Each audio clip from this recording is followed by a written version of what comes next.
Livro do Apocalipse, capítulo 4.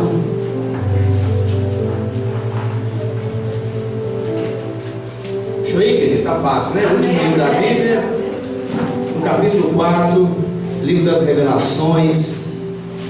Diz assim a palavra do Senhor, a partir do verso 1, do capítulo 4 de Apocalipse. Depois dessas coisas olhei, e eis não somente uma porta aberta no céu, como também a primeira voz que ouvi como de trombeta ao falar comigo, dizendo: sobe para aqui, e te mostrarei o que deve acontecer depois dessas coisas. Imediatamente eu me achei em espírito, e eis armado no céu um trono, e no trono alguém sentado, e este que se acha sentado é semelhante ao aspecto a pedra de jaspe, de sardônio, e ao redor do trono há um arco-íris semelhante no aspecto a esmeralda.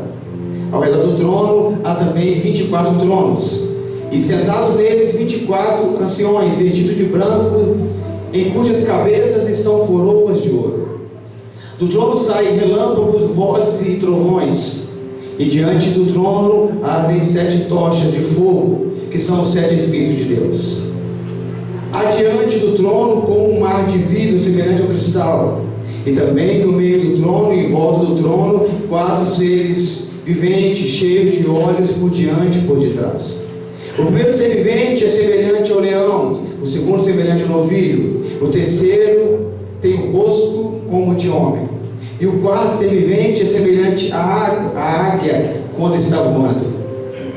E os 4 seres viventes, tendo cada um deles respectivamente 6 asas, essas cheias de olhos ao redor e por dentro, não tem descanso nem de dia nem de noite, proclamando: Santo, Santo, Santo é o Senhor Deus Todo-Poderoso, aquele que era e que é e que há de vir. Quando esses seres viventes deram glórias, honras e ações de graças ao que se encontra sentado no trono, ao que vive pelos séculos dos séculos, os 24 anciões prostraram-se diante daquele que se encontra sentado no trono, e adorarão ao que vive pelos séculos dos séculos, e depositaram suas coroas diante do trono, e proclamando: Tu és digno, Senhor, e Deus nosso, de receber a glória, a honra e o poder, porque todas as coisas tu criaste, sim, e por causa da tua vontade vieram existir todas as coisas. O capítulo 5 também faz parte do nosso contexto, mas até que basta. Vamos orar agora em nome de Jesus? Senhor Deus e Pai, nós te louvamos, Senhor. Nós te bendizemos aqui nessa noite, Senhor Deus, que o Senhor, Pai, tem preparado a sua igreja para ouvir a sua palavra. Senhor Espírito Santo, que o Senhor tenha liberdade de ministrar aos nossos corações. Que o Senhor, Senhor Espírito de Deus, venha ao encontro, meu Pai, de cada pessoa que está aqui. E cada coração aqui seja esvaziado, Senhor Deus, da sua eloquência, do seu pensamento, das suas emoções, das suas preocupações, e que a graça do Senhor possa encher nossa vida. E cada um aqui, Senhor Deus, seja diminuído aqui diante do Senhor, e que a glória do Senhor possa crescer aqui em cada um de nós. Nós rendemos nosso coração diante do Senhor, Pai. Que o Senhor tenha agora a legalidade, Senhor Deus, que a sua palavra venha como uma espada afiada, a encontrar, Senhor Deus, a alma e espírito, a encontrar, Senhor Deus, a necessidade, a carência, a encontrar, Senhor Deus, a alma de cada pessoa que está aqui. E cada um que está aqui, Senhor Deus, volte para casa diferente. E cada um que está aqui, Senhor Deus, volte para casa edificado pela sua palavra. E cada um que está aqui, meu Pai, volte para casa transformado pelo teu Espírito. Então nessa hora, Senhor Deus, nós entregamos nossa vida em tuas mãos. Entregamos nosso coração, Senhor Deus, e que a honra e a glória do Senhor possa encher, Senhor Deus, cada pessoa que está aqui. Que o teu Espírito, meu Pai, possa, meu Pai, semear a boa semente que é a sua palavra. Que a sua palavra, Senhor Deus, encontre uma terra fértil. Nosso coração, Senhor Deus, nessa noite seja uma boa terra. Seja, meu Pai, uma terra produtiva, que possa produzir, Senhor Deus, uma semente, que possa produzir um fruto agradável, Senhor. Um fruto, Senhor Deus, que satisfaz, Senhor Deus, o seu propósito. Então, Senhor Deus, eis aqui a nossa vida. Eis aqui, Senhor Deus, cada um aqui como um vaso de honra, Senhor Deus, a ser enchido, meu Pai, com a sua presença. Cada um aqui, Senhor Deus, não volte para casa da mesma forma que entrou, mas volte sim, Senhor Deus, transformado pelo teu Espírito. Que o teu Espírito, Senhor Deus, possa nessa noite, Seu Pai, confrontar nossa alma. Eu estou falando, Senhor Deus, venha confrontar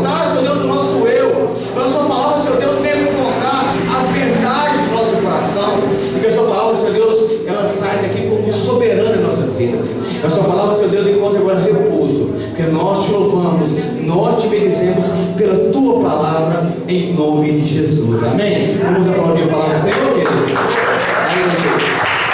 Vamos sentar em nome de Jesus.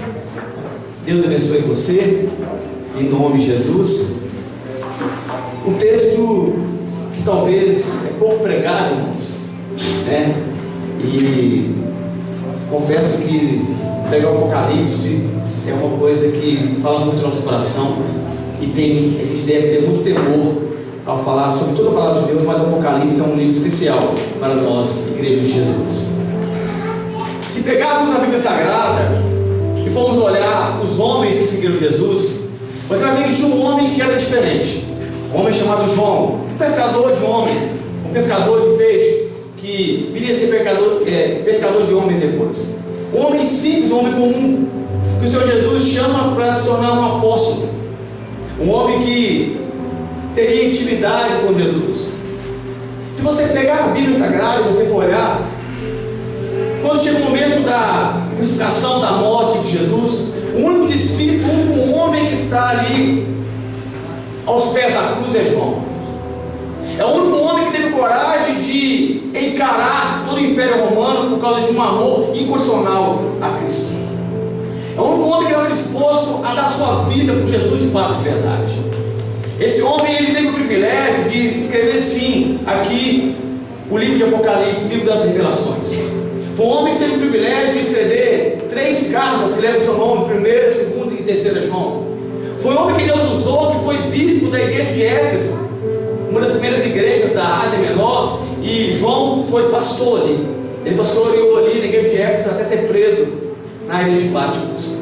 Foi um homem que Deus usou de tal maneira que quando tentaram matar João, diz a história que jogaram João em um caldeirão fervendo, um óleo quente, e João não morreu.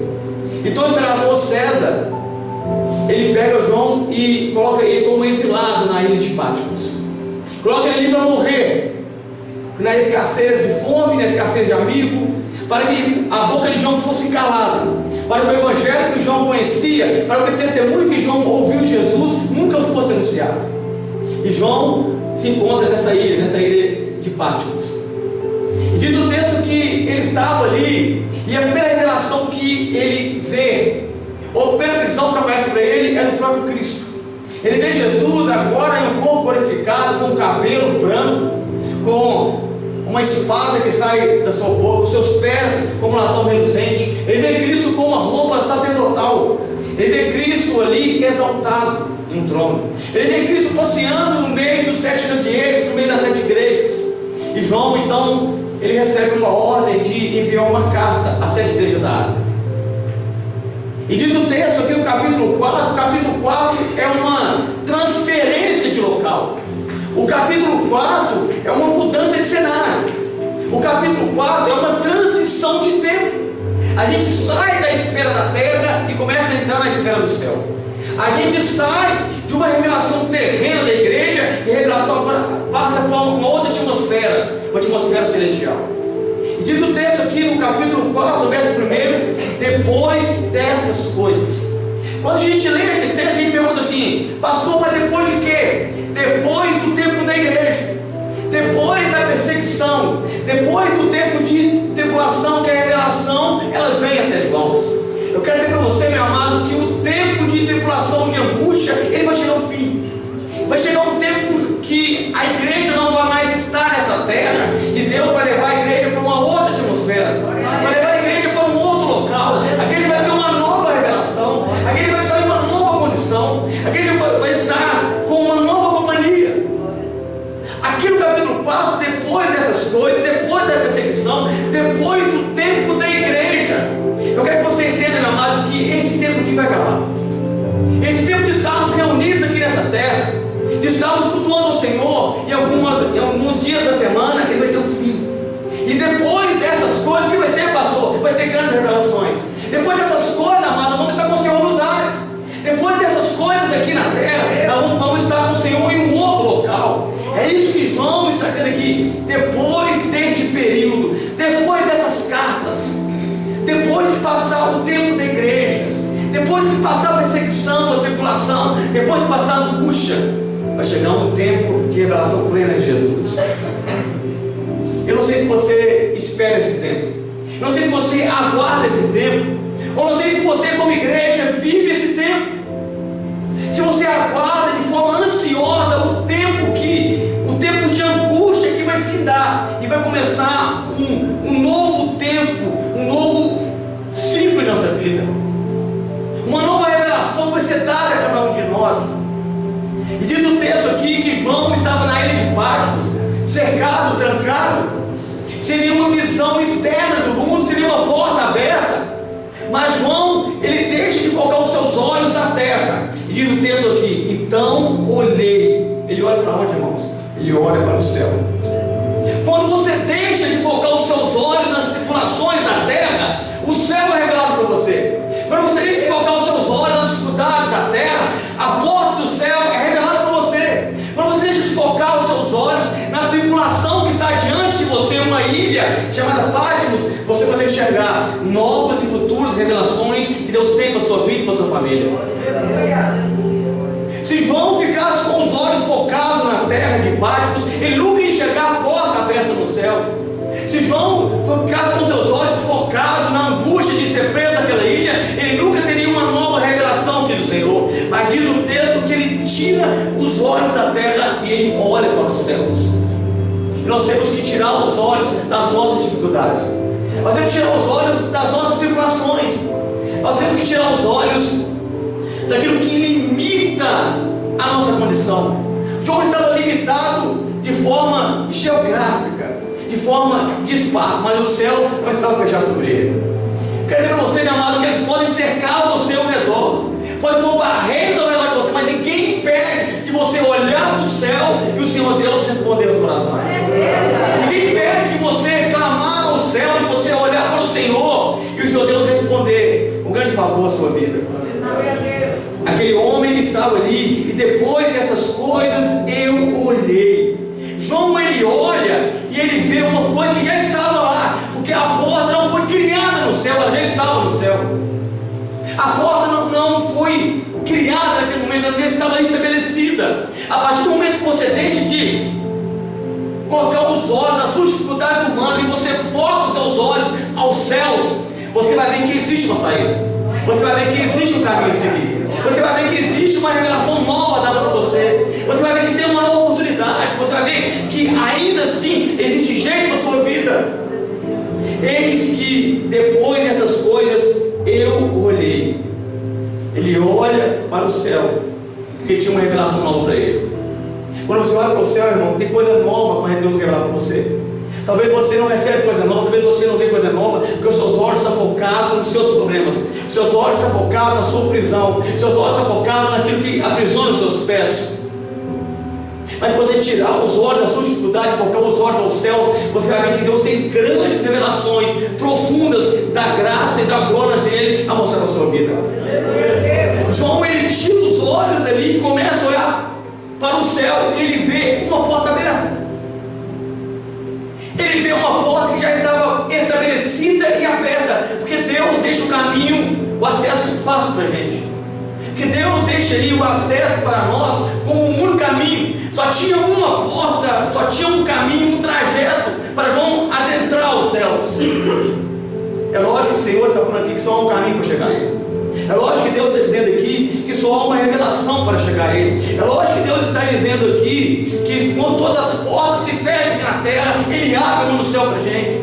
É lógico que o Senhor Deus está dizendo aqui que só existe um caminho, uma revelação, um evangelho, um salvador, pelo qual nós devemos nos achegarmos ao trono do eterno. Ele olha para o céu e ele só vê uma porta aberta, porque Deus não é Deus de confusão. Deus não é um Deus que confunde o evangelho.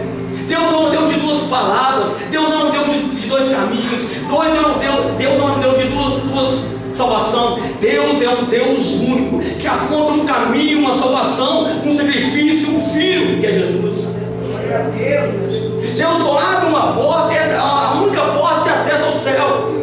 Essa é a única porta que nós, independente da condição que nós estejamos vivendo, nós podemos olhar para o céu, enxergar o céu aberto para a gente, porque Jesus é o céu aberto para nós. Porque Jesus é a revelação do céu aberto a cada um de nós. Ele olha para o céu e ele vê o céu aberto. E quando ele olha, a Bíblia fala que João não fala nada, mas aqui no verso primeiro fala assim: depois dessas coisas olhei, não somente uma porta aberta no céu, como também a primeira voz que ouvi, como de trombeta, ao falar comigo, dizendo: sobe para aqui. O convite a entrarmos no céu, ele vem pelo Senhor. O convite a entrarmos na glória, ele vem por Jesus. O convite parte dele. A decisão de olharmos para o Senhor é uma decisão de escolha.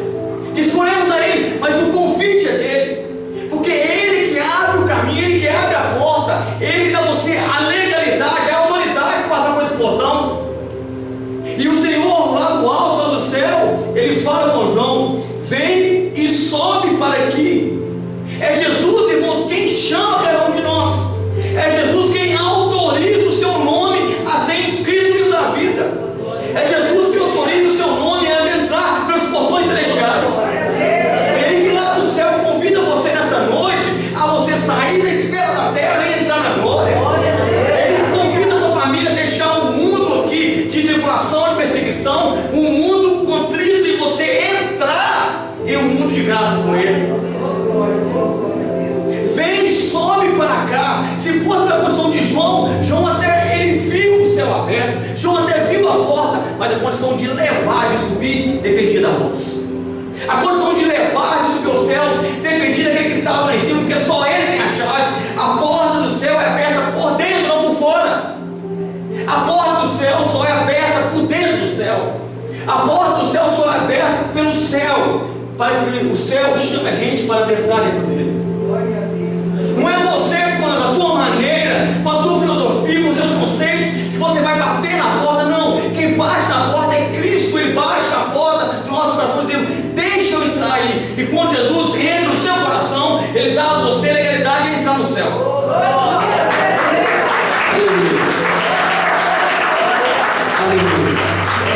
É Cristo quem chama, é Cristo quem autoriza, é Cristo quem capacita, é Cristo quem salva para entrarmos lá.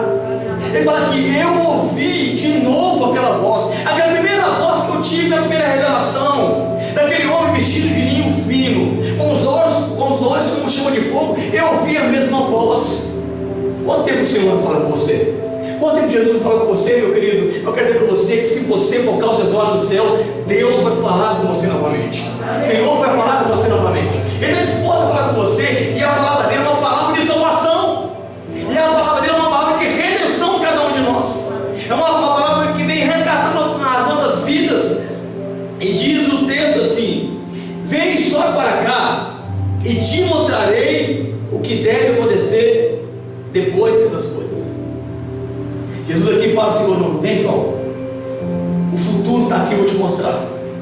Vem, João, amanhã está aqui comigo, eu vou te revelar. Quero que você entenda, meu amado, que o seu destino, o seu futuro, Jesus já sabe todo ele. Quero que você entenda, meu amado, que o amanhã, ele já está nas mãos de Deus. Quero que você entenda que o amanhã, Deus ele tem preparado coisas lindas e belas para você. Mas você tem que atentar, você tem que atender a voz e subir até onde Ele chama. Está no nível que Ele deseja que você esteja. Está na condição que é necessário para que vejamos ao Senhor. Porque o texto fala assim para nós aqui no verso 2: imediatamente me achei em espírito. João estava numa condição de humilhação, de oração em espírito. Só pode adentrar ao céu, só pode ter a revelação de Deus, só pode ouvir a voz do Senhor quem anda em espírito, quem vive em espírito, quem caminha em espírito. Se você viver nessa terra de forma carnal, como você vai ouvir a voz do Senhor? Como você vai ouvir o chamado do Senhor? Como você vai ouvir a voz como de trombeta nesse versículo? Como que você vai ouvir a trombeta do arrebatamento?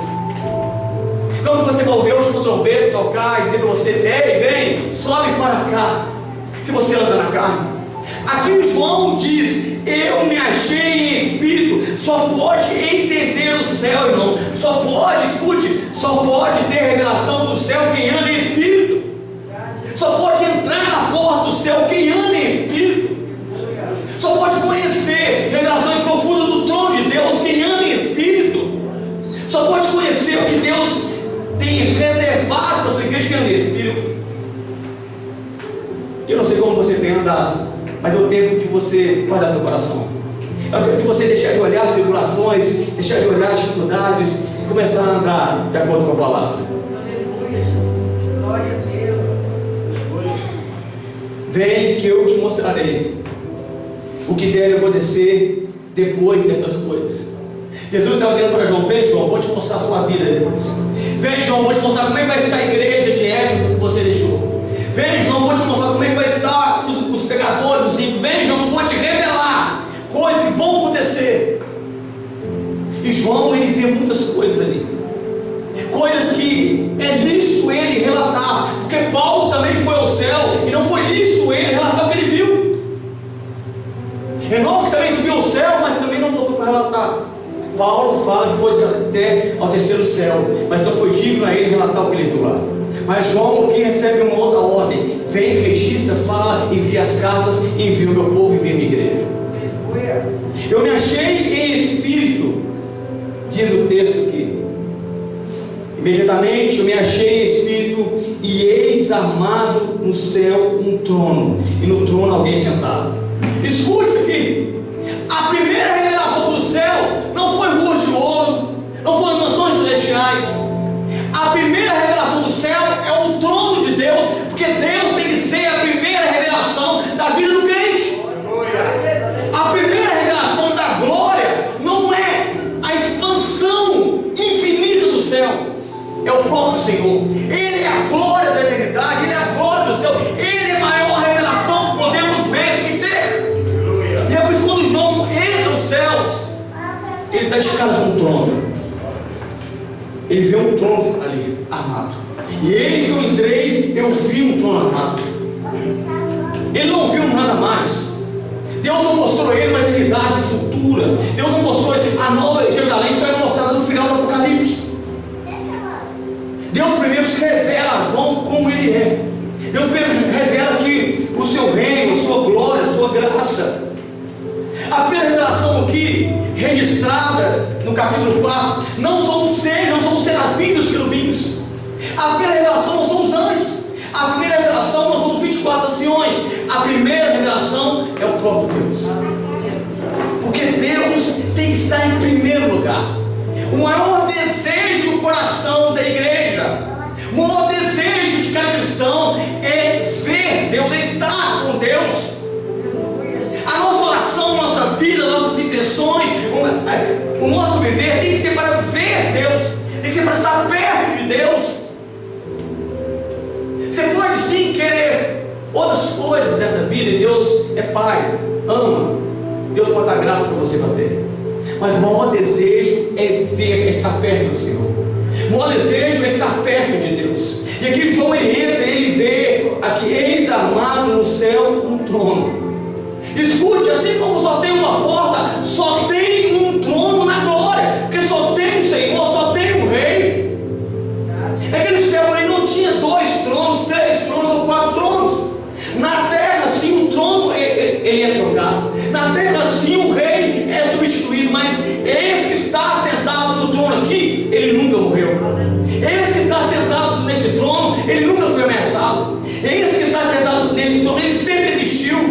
Ele vê um único trono, porque só tem um Senhor, só tem um único Deus, só tem um único Salvador. Não há mais ninguém que buscar, não há outro caminho a seguir, não há outra porta a entrarmos. Eu entrei e eu vi um trono. E ele fala assim: eu vi alguém sentado sobre ele. Ele não consegue descrever quem estava ali. Sabe por quê? Porque só conseguimos ver a face de Deus através de Cristo. Você consegue ver a face daquele que está sentado no trono através da face de Cristo. Ninguém consegue ver o Pai senão pelo Filho. Ninguém consegue ver o Senhor, o Eterno, assentado no trono, se não for pelo Filho e pelo Cordeiro. É o Cordeiro que te revela o Pai, é o Cordeiro que caminha você ao Pai. Quem vê o Cordeiro vê o Pai sentado. Quem vê o Filho também vê o Pai reinando. Quem aceita o Filho aceita o cetro real do Pai. Por isso que ele olha e diz assim: eu vi alguém, eu não vi o rosto, mas eu sabia que alguém estava lá. Sabe o que João está dizendo? O trono do céu está ocupado. O trono da terra pode ser substituído. Os reis da terra podem ser subjugados, podem ser tirados, mas o do céu não. Aquele do céu, ele está assentado, governando, e ele reina pelos séculos, séculos.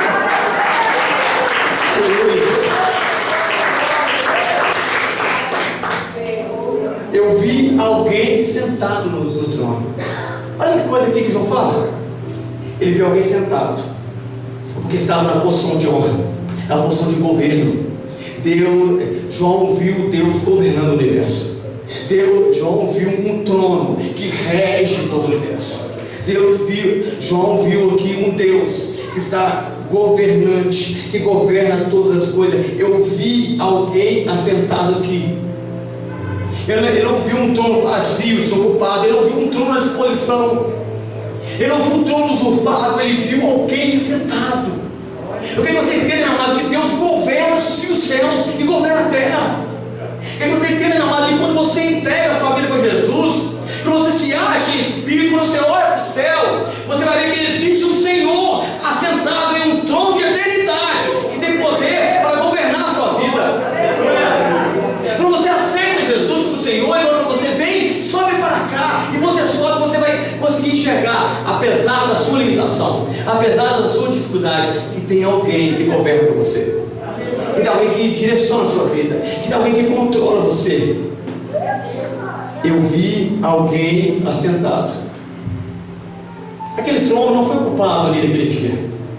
Desde a eternidade passada até a eternidade futura, ele sempre esteve ocupado pelo mesmo rei, pelo mesmo Senhor.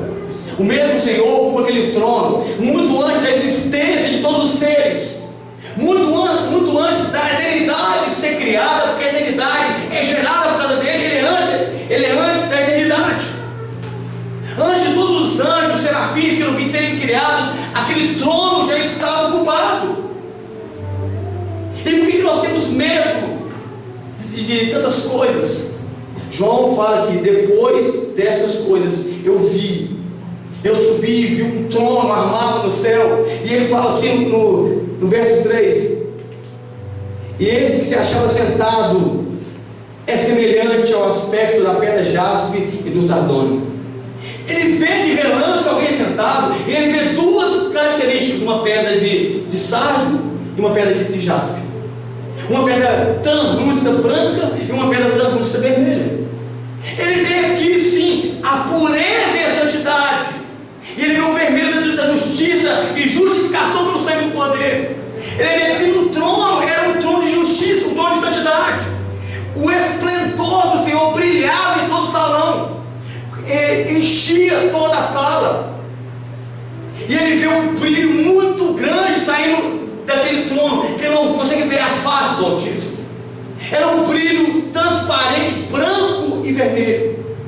Ele vê assim um trono de justiça, um trono de santidade revelado. E ele fala assim: e eu ainda vi uma luz como um arco-íris verde, semelhante ao cristal. João estava vendo ali um trono da graça.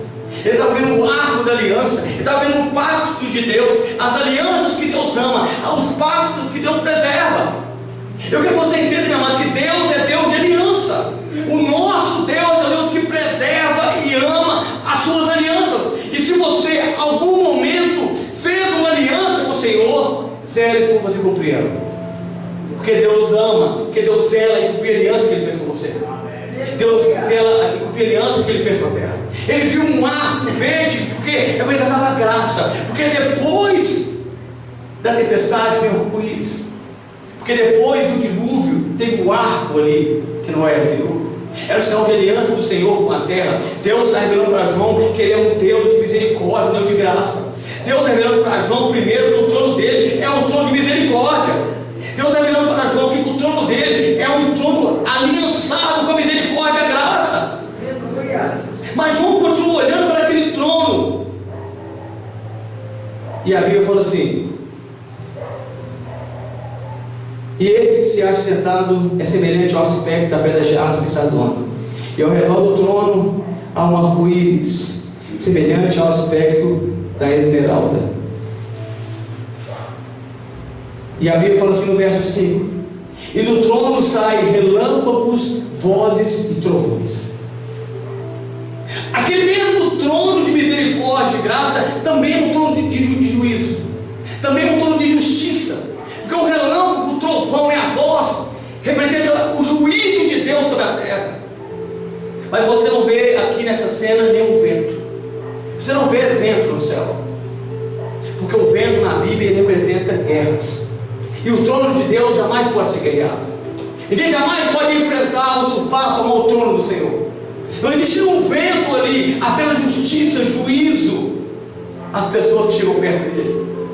João continua olhando aquela cena e fala assim: e eu vi também ali 24 tronos ao redor daquele trono. Ele vê ali o chamado governo do Senhor na terra. 24 representando as 12 tribos de Israel, representando os 12 apóstolos, representando as 24 ordens sacerdotais de adoração na eternidade. Porque a eternidade é uma eternidade de adoração. Quando ele vê os 24 anciões, ele vê eles vestidos de vestes brancas e de coroas, demonstrando a salvação, demonstrando o galardão que a igreja recebe. E o texto diz que João, ele continua olhando ali, e ele vê que ao redor do trono havia 4 seres viventes. Ele fala: um era semelhante ao homem, um semelhante ao boi, um semelhante à águia, e um era semelhante ao leão. João começa a ver ali a figura dos 4 evangelhos representando Jesus. Ele vê o evangelho no redor do trono, porque é o evangelho da graça que é revelado a João. É o evangelho da graça que é revelado a cada um de nós. É o evangelho de Cristo que é revelado a cada um de nós. Só podemos chegar perto desse trono por causa do evangelho. Só podemos chegar perto desse trono porque existe o evangelho da graça, porque existe o evangelho de Cristo para cada um de nós. E a Bíblia diz que João observava, e ele fala que mais ao redor havia 7 tochas, que são 7 Espíritos de Deus. Quando ele entra no salão, o que estava mais próximo dele eram as tochas, porque as tochas, que são os 7 Espíritos de Deus, que é o Espírito Santo, é ele que ilumina o trono, ele que revela o trono para você. Sem o Espírito Santo é impossível você enxergar o trono. Sem o Espírito Santo é impossível a igreja enxergar a graça, o evangelho do trono. Sem a luz do Espírito Santo é impossível você chegar à luz da graça. Sem a luz do Espírito Santo é impossível você enxergar quem está sentado governando aquele trono. Ele entra ali naquele salão e ele vê a plenitude de Deus. Ele vê o Pai sentado, ele vê o Espírito ali, e logo ele vai ver o Filho, no capítulo 5. E a Bíblia vai dizer assim para nós: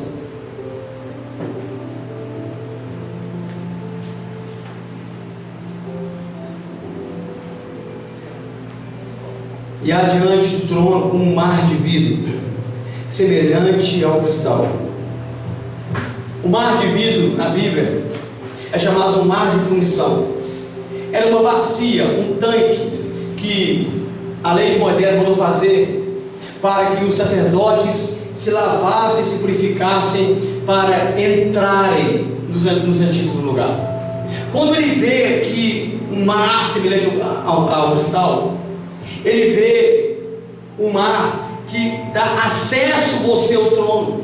Só é possível chegarmos ao trono porque tem um mar de cristal, e cuja o seu interior não é água, mas o sangue do Cordeiro. É o sangue do Cordeiro que purifica cada um de nós para chegarmos perto do altar do Senhor.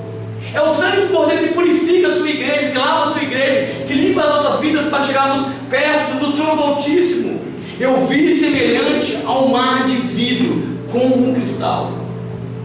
E a Bíblia fala que João, ele começa a olhar aquele trono. Ele observa na mão daquele que estava sentado, havia um livro, um rolo, um pergaminho. Havia um papiro enrolado na mão daquele que estava sentado. E a Bíblia diz que aquele pergaminho é exposto no céu, no salão.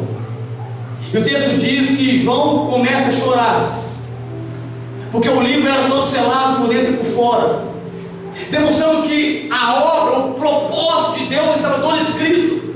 Não tinha como Deus escrever mais nada. Estava tudo determinado para o tempo do fim. É por isso que o livro é escrito por dentro e por fora. Não há mais nada para acrescentar no plano, no propósito de Deus. Não há como você pôr uma vírgula, um ponto aqui nessa palavra. É escrito por dentro e por fora. E ele fala assim: e eu vi aquilo ali, e eu chorava muito, porque eu não vi ninguém digno de abrir o livro. Quero que você entenda que ali tinha serafins, ali tinha anjos, ali tinha seres viventes, 24 anciões, mas ninguém foi digno de chegar perto daquele trono e pegar aquele livro.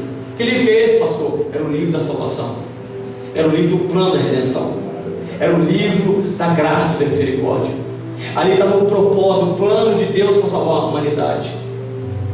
E o texto diz que quando João ele vê aquele livro, começa a chorar. Então no capítulo 5, no verso 2, fala assim: e eu vi um anjo forte que proclamava com grande voz: quem é digno de abrir o livro e desatar os selos?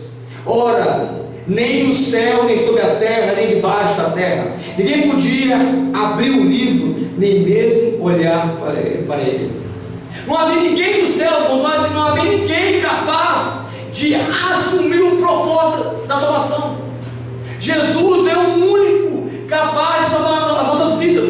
Ele foi o único capaz de ir no trono do Altíssimo e pegar o livro da mão dele. Nenhum anjo poderia fazer, nenhum ser poderia fazer. Por mais exaltado, por mais glorioso que fosse um ser vivente, ele não era digno de olhar para o livro. Mas Jesus, diz a Bíblia, que ele foi lá. Aquela pergunta que foi feita no céu, ela foi respondida no Calvário. Aquela pergunta que foi feita no céu foi respondida na cruz. Então diz a palavra do Senhor, aqui no capítulo 5, no verso 4, João fala assim: e eu chorava muito, porque ninguém foi achado digno de abrir o livro, nem mesmo olhar para ele. Foi a primeira vez, irmãos, que há um choro no céu. Foi a primeira vez que alguém chorou no céu. Eu quero que você entenda, meu amado, que sem Jesus o nosso choro é um choro de desespero. Sem Jesus o nosso choro é um choro de aflição. João chorava aqui aflito, porque ninguém era digno de olhar para o livro, muito menos tocar naquele livro. Se não é por Jesus, o nosso choro é de ranger de dente. Se não é por Jesus, o nosso choro é choro de condenação. Se não é por Jesus, o nosso choro é choro de dor, de sofrimento. E eu chorava muito, porque não vi ninguém digno de pegar aquele livro. Jesus é o único digno, irmãos, de salvar você. Não tem outra maneira, não tem outro digno de receber adoração. Pode aparecer um anjo para você com 200 asas, com 1 milhão de olhos, ele sempre vai ser infinitamente inferior a Jesus, porque Jesus é Deus, porque Jesus e o Pai é um. Ninguém foi digno de olhar para aquele livro. Quem era capaz de assumir o propósito de salvação? Quem seria capaz de assumir, de esvaziar da sua glória, assumir forma humana e doar a sua vida em prol daqueles que odiavam? Somente Jesus foi digno de pegar aquele livro. E o texto fala assim, no verso 5, no capítulo 5: todavia um dos anciões me disse: não chore, eis aqui o leão da tribo de Judá, a raiz de Davi, que venceu para abrir o livro e desatar os seus 7 selos. Aqui o leão é revelado, o rei é revelado, a vitória é revelada. O anjo, quando vai até João, fala assim: ei, não chore, o leão de Judá está aqui. Mas a Bíblia fala que quando João olha o que ele fala assim no verso 6: então eu vi no meio do trono e dos 4 seres viventes e entre os anciões de pé um cordeiro. Os anjos viram um leão, mas João ele olhou e viu um cordeiro. Porque antes de você reconhecer Jesus como rei, ele tem que ser o seu salvador. Antes de você reconhecer ele como o leão da tribo de Judá, como o eterno salvador glorioso que governa, ele tem que ser o cordeiro na sua vida. Ele tem que ser aquele que apaga os seus pecados. Ele tem que ser aquele que tira as suas iniquidades. A primeira visão de Cristo para a igreja é como cordeiro, depois como rei, depois como Senhor. Tem que adorar primeiro como cordeiro, como Salvador, para então sim conseguirmos enxergá-lo como Senhor, como rei, como leão. A gente adora falar que Jesus é rei, que ele governa, mas primeiro tem que enxergar ele como cordeiro, como aquele que assumiu nossa culpa, como aquele que pagou o preço, como aquele que assumiu o seu pecado, como aquele que perdoou você, que salvou você, como aquele que chamou você a entrar no céu. Não é o leão que chama a entrar, quem convida a entrar é o cordeiro. Eis que eu olhei e eu vi um cordeiro em pé. Sabe o que eles não estão vendo? Um cordeiro ressurreto. Ele não vê um cordeiro morto. Eu vi um cordeiro que parecia estar morto, porque João olha para o trono e ele vê um cordeiro com as marcas da crucificação, porque as marcas do amor, do perdão, vai acompanhar Jesus durante toda a eternidade. Durante toda a eternidade vai estar as marcas nas mãos dele. Durante toda a eternidade vai estar as marcas do lado dele. Ele olha, ele viu um cordeiro com as marcas, mas ele viu um cordeiro de pé, um cordeiro vitorioso, um cordeiro ressurreto, um cordeiro que não estava caído, vencido. Ele viu um cordeiro glorioso reinando por toda a eternidade. Quando João olha e ele vê as marcas, porque ver as marcas é reconhecer o sacrifício. Olhar e ver as marcas do cordeiro é reconhecer o que ele fez por você, é saber que ele tomou sua culpa, que ele assumiu o seu pecado, saber que ele tomou o seu lugar. Eu olhei e eu vi as marcas daquele que estava no trono. Será que você tem reconhecido Jesus como Senhor? Ou você quer apenas ter Ele como rei, para Ele te dar coisas? Ou você tem visto Ele apenas como provedor de bens nessa terra? Porque a primeira visão de um servo quando entra no céu é ver o seu Senhor, é ver as marcas do amor, é ver a marca da graça, é ver a marca do perdão.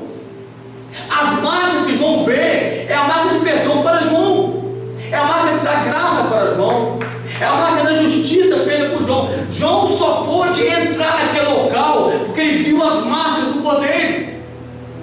O anjo olhou e falou assim: eis aqui o leão da tribo de Judá, a raiz de Davi. O anjo apresenta o rei.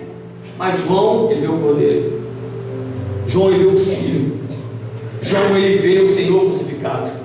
João, ele vê um sacrifício feito por ele. João, ele vê aqui um Senhor que pagou o preço, a vida por ele.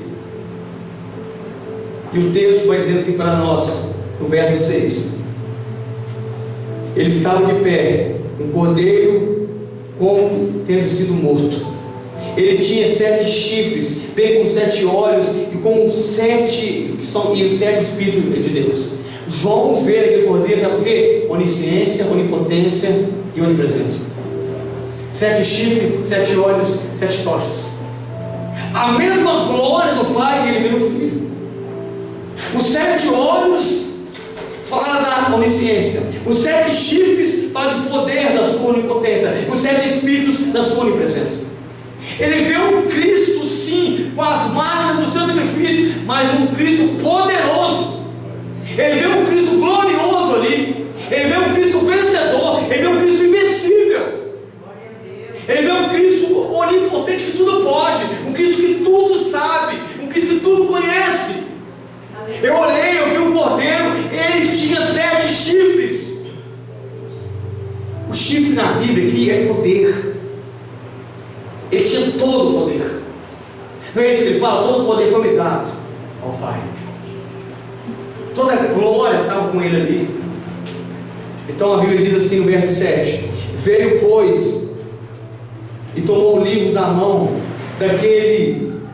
direita daquele que estava assentado no trono.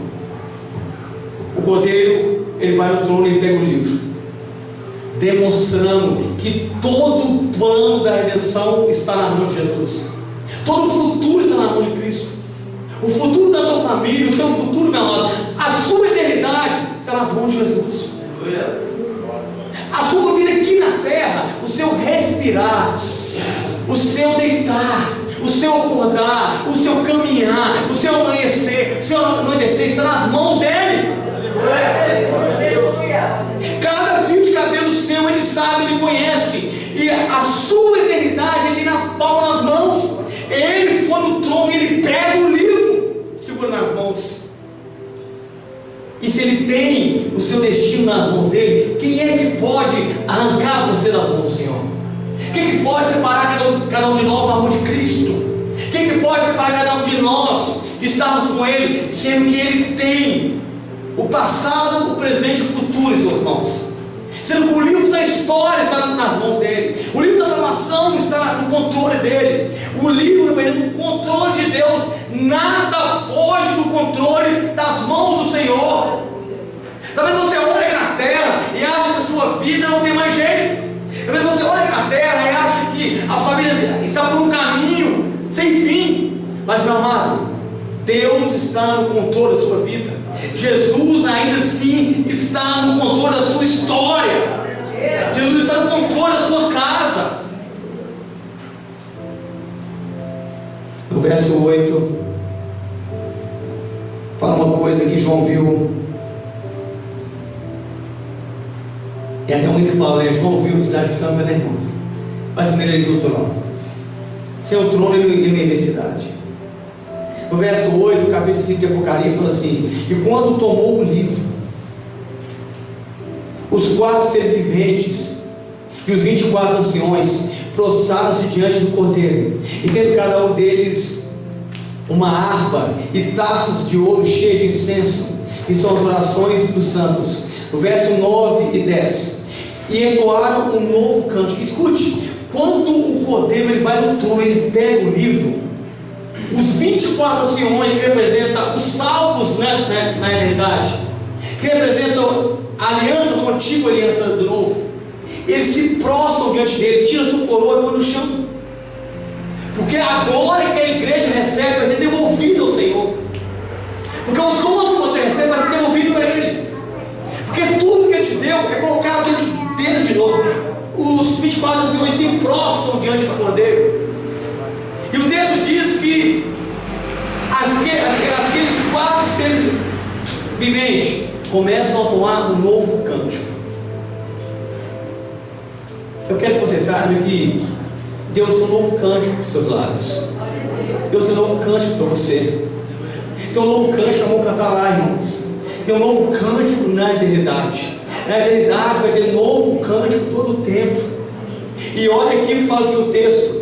Quando o Cordeiro ele pega o livro, quem estava perto do trono começa a louvar, porque quanto mais, escute isso, quanto mais perto do trono, mais louvor e adoração devemos render ao Senhor. Glória a Deus. Quando ele pegou o livro, quando ele pega o rolo, quando ele pega o papiro, quando ele pega o pergaminho, aí ele fala que na hora os 4 seres viventes começam a cantar um novo cântico, e os 24 anciões se prostram ali ao mesmo tempo, e começa a ter um grande coral, um grande hino, começa a cantar. Quer estar perto de Deus? Quanto mais perto de Deus, mais Ele deve ser adorado. Quanto mais perto de Deus, mais humilde devemos ser. Quanto mais perto de Deus, mais devemos tirar as nossas coroas e colocar diante dele. Quanto mais próximo de Deus, mais deve dobrar os nossos joelhos. Porque os 24 anciões se prostram diante dele ali, e estavam diversas bandas, irmãos. Escute, os 24 anciões não estavam em pecado, eles já estavam santificados, glorificados, com coroas de glória, com uma veste branca, mas eles estavam perto do trono, e eles se curvam adorando ao Senhor, eles se curvam ali, rendendo graças ao Senhor. Quer ser íntimo de Jesus? Tem que se prostrar mais, tem que entregar mais a Ele, tem que glorificar mais. Escute, e o louvor ele começa do trono e ele vai expandindo no céu. Olha só isso, leia o texto comigo. Ele começa quando o Cordeiro ele pega ali o rolo, quando ele pega o livro, os 24 anciões começam a adorar, os 4 viventes começam a adorar. Veja que a aproximação do trono faz com que o louvor comece a surgir, e ele começa a expandir no céu. E leia o texto comigo aqui no verso 11, verso 9 e 10.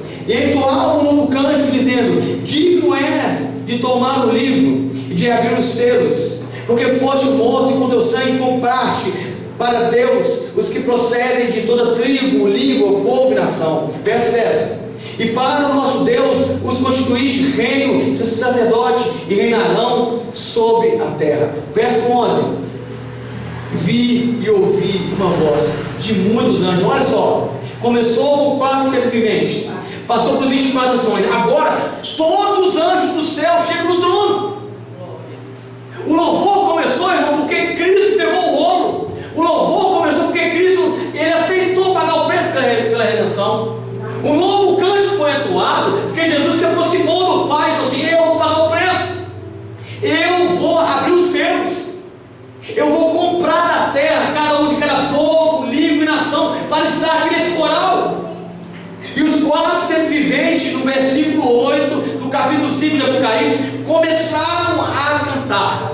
Os 24 anciões se prostraram adorando. E agora, aqui no verso 11, João fala: então eu ouvi uma voz de muitos anjos. Os milhões e milhões de anjos saíram, irmão, de todas as esferas espirituais e se aproximaram daquele trono e começaram a louvar, porque o Cordeiro pegou o livro, porque o Cordeiro aceitou a redenção, porque o Cordeiro aceitou salvar você, porque o Cordeiro aceitou resgatar sua vida, porque o Cordeiro aceitou perdoar você, porque o Cordeiro achou que você é digno de ser amado. Então todos os anjos se aproximam ali. Então eu vi a voz de muitos anjos ao redor do trono, dos seres viventes, vai lendo, e dos anciões, cujo número era milhões de milhões e milhares de milhares. Verso 13. Então eu vi que toda criatura, olha só, o louvor sai do céu e chega na terra. Então eu vi, no verso 13, então eu vi que toda criatura que há no céu e sobre a terra, e debaixo da terra e sobre o mar, e tudo que neles há, estava dizendo: aquele que está sentado no trono é o Cordeiro, seja o louvor, a honra e a glória e o domínio pelos séculos dos séculos. O louvor começou perto do trono, irmão. Ele foi crescendo ali, encheu o céu. O céu não coube louvor, encheu a terra, encheu debaixo da terra, encheu os mares, porque tudo que existe há de louvar ao Senhor.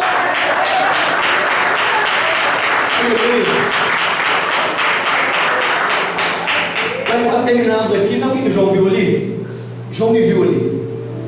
Ele viu você. Então eu vi que toda criatura nos céus, na terra, embaixo da terra, louvava o Cordeiro. João te viu louvando. João me viu. João, uma visão aqui, irmãos, há mais de 2 anos atrás, ele me enxergou ali naquele coral. João nem me conhecia, nem sabia que eu ia existir, mas no livro do Cordeiro estava o meu nome lá.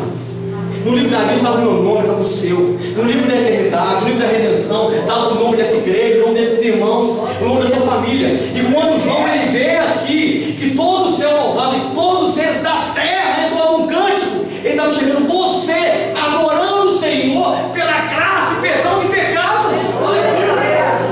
Ele viu a nossa vida, ele chegou a cada um de nós. E a gente não pode deixar de adorar esse Cordeiro.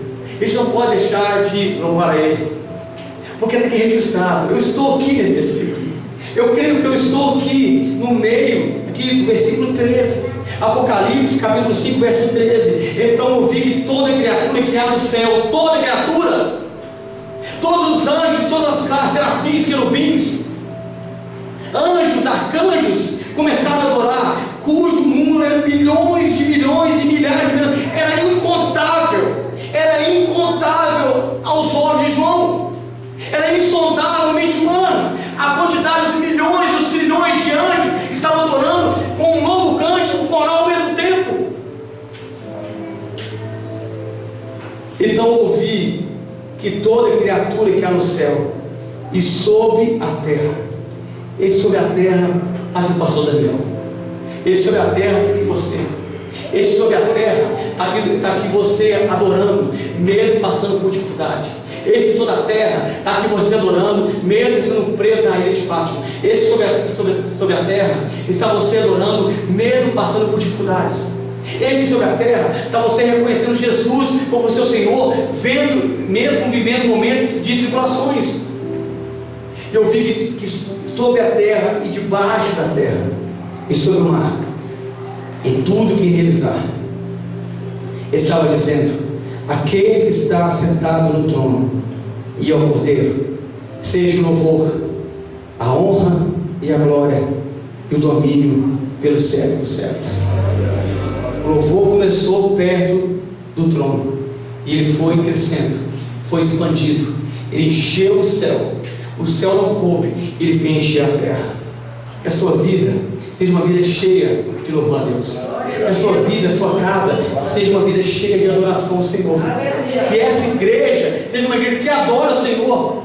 Que o nosso tempo seja um tempo de adoração ao Senhor, porque vai chegar um tempo que a Bíblia vai dizer assim para nós: depois dessas coisas eu vi, só para cá vai chegar um tempo, irmão, que não vai ter mais adoração aqui somente no céu. Vai chegar um tempo que o tempo de adorar aqui vai se findar. Nós vamos ouvir uma voz como de tormento dizendo: ei, sobe para cá, sobe para cá, é tempo de adorar em cima.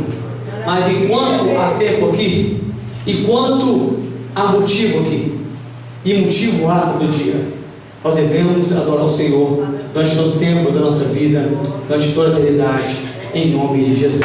Amém? Amém. Amém.